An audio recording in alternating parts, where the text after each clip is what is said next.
So, what is it?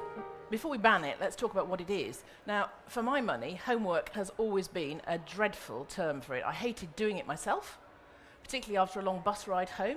I had to produce Herculean effort, I'm a mild dyslexic, to settle down to it.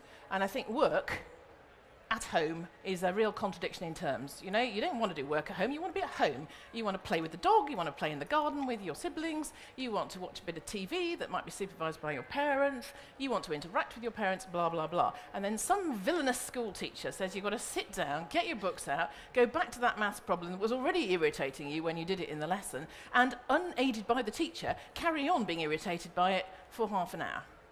That, to me, is just death to education. Now, can I ask for a show of hands? Did anyone in the room do a thing called prep instead of homework in their school? Yes. My school calls it prep. Now, prep is a bit of an older word for it, and of course, it's short for preparation. Now, if you're doing tasks that are preparation for the next lesson, they could be shorter, and they could be, and can be, more fun. Go and explore this. Have a watch of this little clip on YouTube, and then come to the lesson, having looked at it. Watch David Attenborough's Blue Planet, Life on Mars, whatever it is, and come ready to discuss it. All those sorts of things, I think, start potentially to kindle a child's enthusiasm for education, not death by 1,000 sums. Now, of course, modern education calls that flipping the classroom. You know, it's interesting that what we call prep is now the flipped classroom, where if you flip the classroom, the teacher might even record themselves doing the quadratic equation for 5 minutes to consolidate the lesson, send the child home with, right, have a watch of that again on the school's VLE, make sure you know, and of course the child who's struggling can then watch it 2 or 3 times for 5, 10, 15 minutes, come back feeling much more comfortable than if they had to put their hand up 3 times in the class. And then in the class, the teacher can start on the exercises and can go round and help people at their own level doing it. So you just completely change the way in which what you're asking to happen at home is done. So I think that's important. So, what's the rub here? Why do we carry on setting it? Well, I hate to tell you folks, but part of the problem is our aspirations. That's ours as parents, and I say ours because they're mine too. I want my daughter to attend an excellent university. I wanted her to get into a good senior school, I wanted her to have good GCSEs, I wanted her to have A-levels, she's trying for an Oxbridge place, blah, blah, blah, blah. I think secretly we all have these aspirations, and therefore we think anything that the school can do, if we put some added polish on it, this will all work. And I would, as a head, counter-argue, because I think it's a vicious circle, and we need you, the parents, to come with us to break it. And that's important. So my last point would be, what would I set instead of homework? We've talked about this already, and we're both going to say it, so I'm not going to steal Adam's thunder. Reading. Read, read, read. From the reading scheme, age 4 to 6, don't let that habit die. Fuel that habit however you can. You read with them, you read to them as children, you read with them or let them read to you through the reading scheme, keep them reading, get them reading for the love of it, dive into anything, those fairy stories that were hundreds of them I went into with my Joanna because there were thousands of them. There's nothing wrong with them, they're a bit trite, but there's loads of it when they're starting to read. If we're stuck with homework, can I give you some tips about how to do it? How can you help your child? Make sure there's a tidy area where they do it. Probably not where they sleep because the associations are not good. Space, devices, yes, they're going to need them probably, but turn the alerts off. They all know how to do this, and then they're not being pestered, and they are independent. Keep a close eye, but not too close an eye. Don't feel it's your responsibility. It's not, it's ours. But tell us behind the scenes if there's a problem, don't tell them. Keep them confident and empower them to finish on the nail, send them outside to play, or to go and walk the dog, or whatever, and don't ever let it become an issue.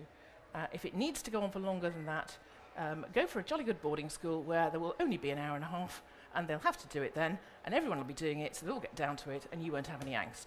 And that is the only thing I'm going to do that's a plug for my little boarding school in Surrey. So, there you go. That's what I think about homework. We could go on all day about it, probably. I'm very interested to have your questions later. But homework, get rid of the title. Preparation. Should we call it enrichment? That would be good. Thank you. So, just turning to the arguments for the not banning homework and the many positives that it can bring. It provides additional practice and mastery. It tests understanding.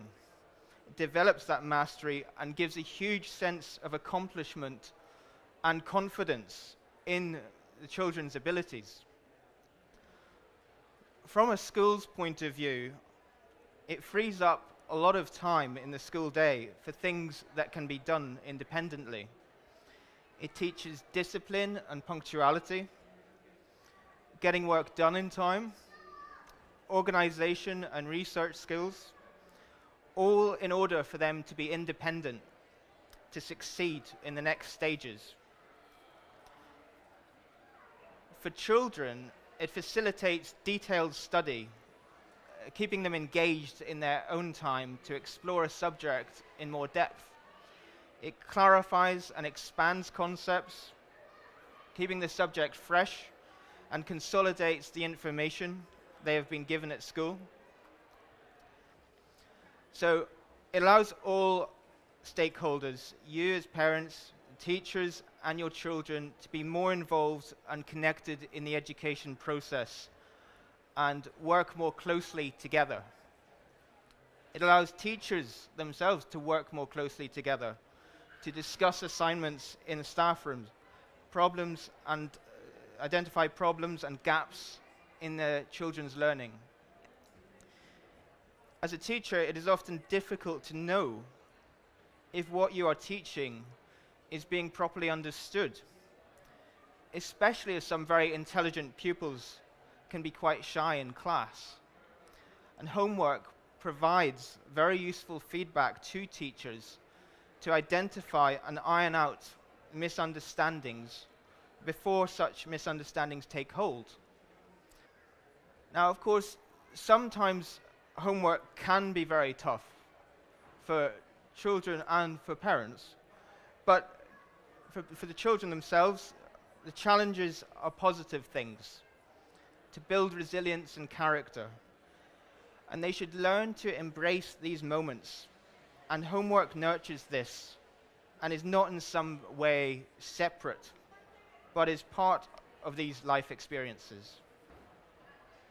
But as approaching anything, a pupil should come to homework with the right attitude in order to get the most out of it. If it is purposeful, set with the right intentions, develops and consolidates a child's independent learning, it will set them up for success. And with the right structure and support, whether from teachers, parents, tutors, nannies, or wider family, it should steadily enable them to work independently throughout school and to beyond the school gates, and I hope successful lives. It is important that pupils have a quiet area to study where they can reflect and gather their thoughts after school, such even as at a library rather than at home. At a boarding school, in a 24/7 scholarly environment and such immersion in school life, there may be a better structure for prep. Yet there should still be time for children to work independently and consolidate the learning done in lessons. In contrast, at home, there may not be that structure. There may be pressures on time on you as parents and guardians, and yet the responsibility is on the child to do their homework. So if there is a struggle, talk to the school as early as possible before a problem exacerbates. Make sure that your child is eating properly, getting enough sleep. Make sure they have breaks, just as they do between school lessons. Otherwise, their health condition could deteriorate. It's important to instill these habits as early as possible because homework increases over the years and pressure maintained to complete material, to complete the syllabus. So just to close, exploring the arguments for homework, naturally made me recall my own experiences of how I coped on some days and learned something of time management.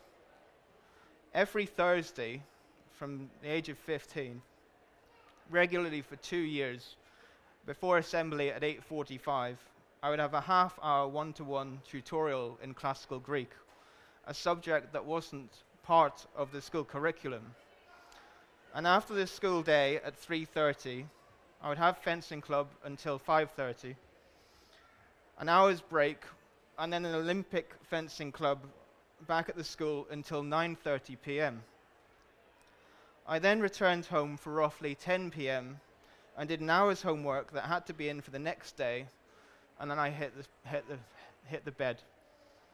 And yes, I was tired and sore the next day, but it was all worth it. It fostered in me commitment and resilience, a passion for classics which I carry through to today, and a sport in which I excelled in for 10 years. So with the support of the family, classics master and fencing coach, I achieved way beyond what I thought possible. And without such experiences, I wouldn't be spurred further forward and likely wouldn't be talking to you today. I hope very much that you too can find the right school and support network for your child and give your child that support to enable them to be the very best that they can be. Thank you.